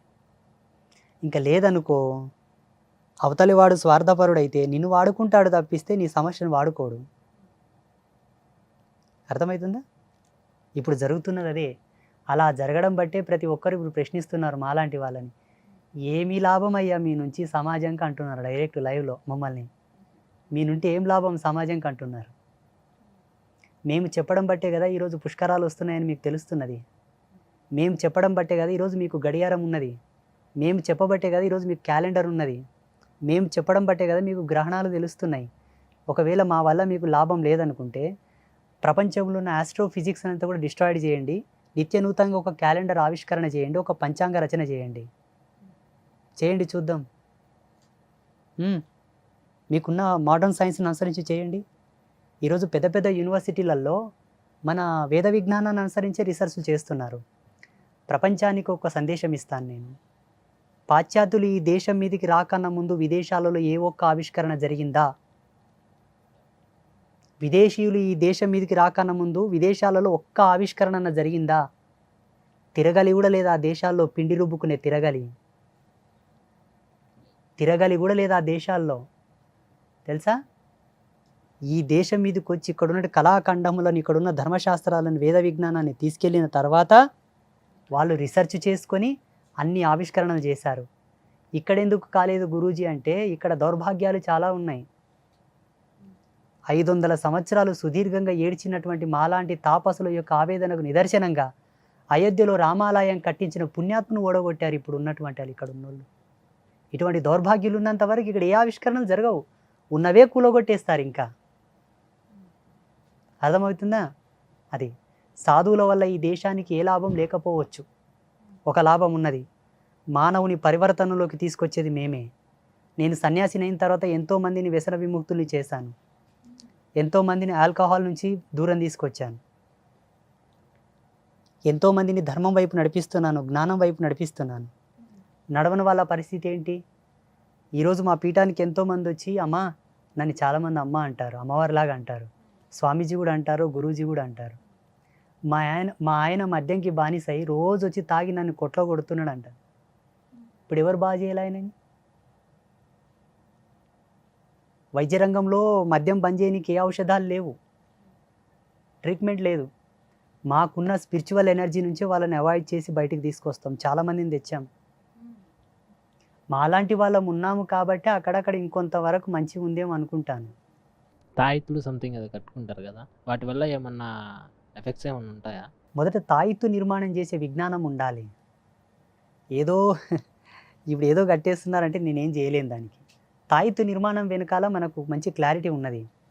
తాయిత్తు ప్యూర్ కాపర్దై ఉండాలి, సిల్వర్దై ఉండాలి, పసిఫిక్ ఆఫ్ మెటలైజేషన్తో కూడి ఉండాలి.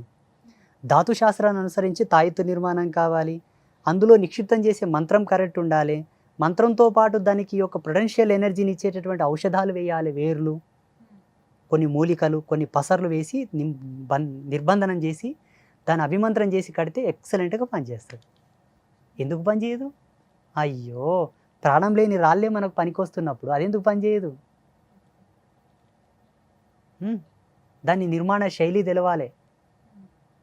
ఇప్పుడు ఒక యంత్రము కానీ ఒక మూలిక కానీ కట్టాననుకో, నువ్వు స్నానం చేసేటప్పుడు అది నాని తొందరగా పాడైపోతుంది.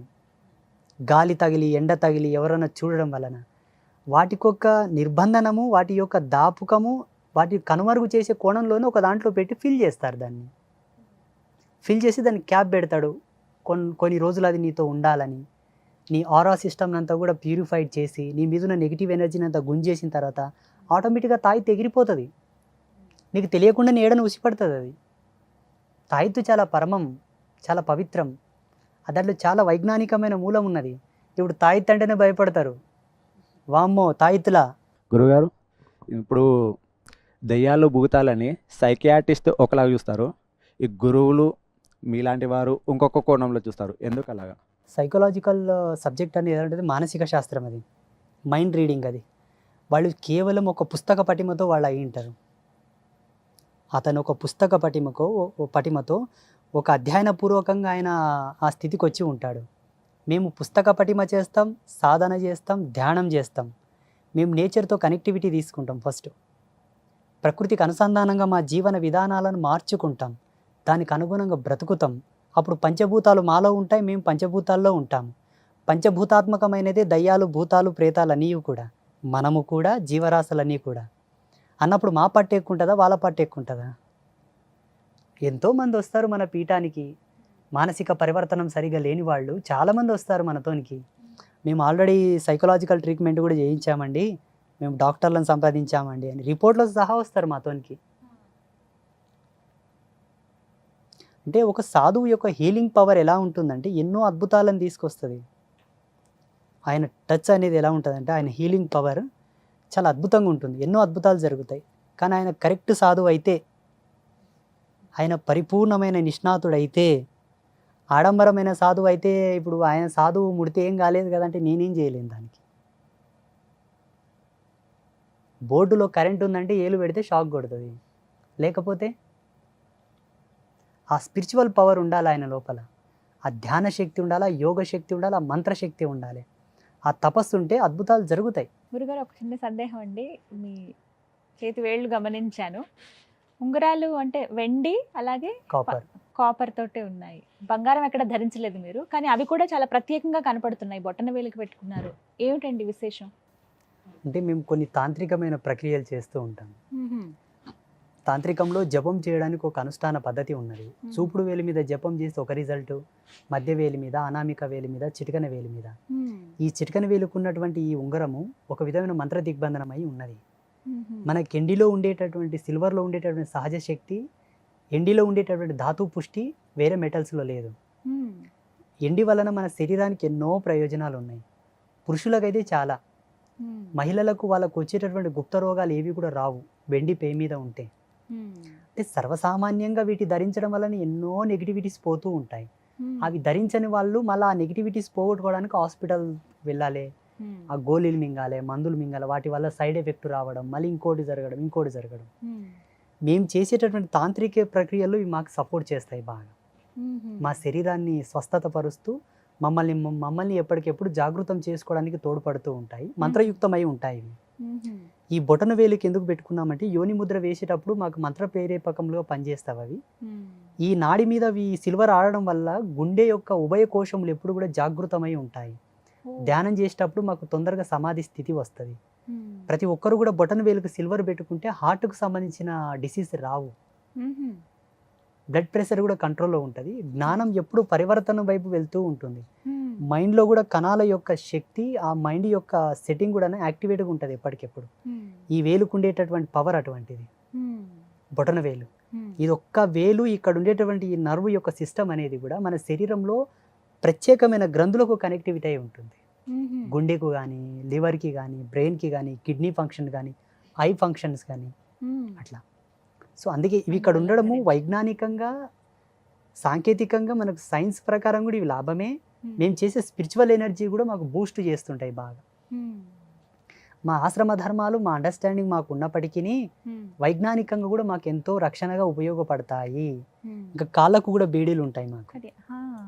ఇవి బేడీలు అంటే యోగ మార్గంలో ఉన్న ప్రతి సాధువుకు బేడీ ఉంటుంది. ఒకరొకటే వేసుకుంటారు. ఇప్పుడు సద్గురు ఉన్నాడు ఈషా ఫౌండేషన్, ఆయనకు ఒకటే ఉంటుంది. ఇంకొంతమంది ప్రముఖ స్వామీజీలు ఉంటారు, వాళ్ళు 2 వేసుకుంటారు. అమ్మవారి పరంపరకు సంబంధించిన వాళ్ళు శక్తి ధర్మాన్ని అనుసరించి బేడీల సంఖ్య పెరుగుతూ ఉంటుంది.